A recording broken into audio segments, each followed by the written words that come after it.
So we discovered that light obeys Snell's law, which is quite suggestive that it's a wave, but it's not clear whether it's a wave or not. Maybe particles could also do that kind of thing. So waves, we know, need some kind of medium to travel in, but we know that light can travel in a vacuum. So how does that work?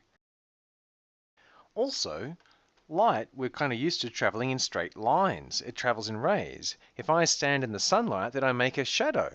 But if light were a wave, then it should be able to wrap around me, and I should be able to see some of the light in the middle of my shadow, possibly making a ripple pattern as we get constructive and destructive interference.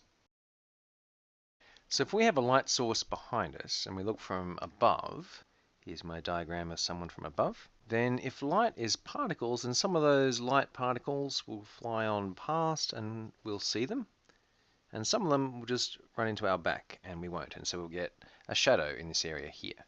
So, shadow.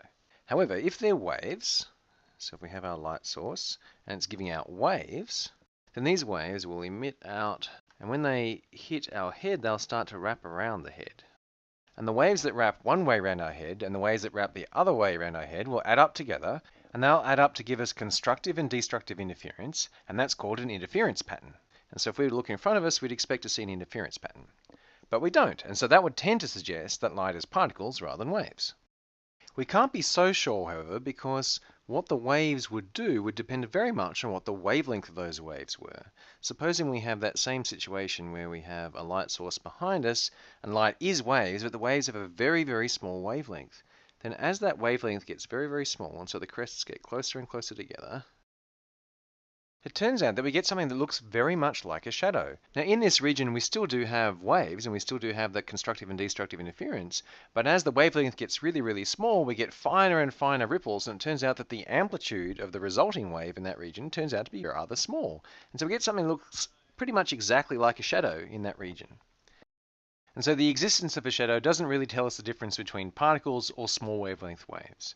And you can see this kind of effect with radio waves or Wi-Fi sometimes. Very high frequency Wi-Fi, and remember the higher frequency for the same speed, then you must have a lower wavelength.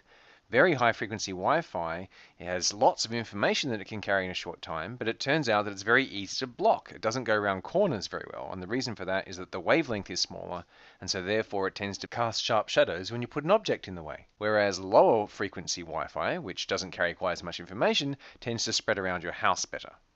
So answering the question, is light a wave, is actually difficult. And indeed, it took humans literally centuries of study in order to really understand what light was. And so we're going to take you a little bit through that history and also explain some of the experiments and understanding that we have now that show definitively what light really is.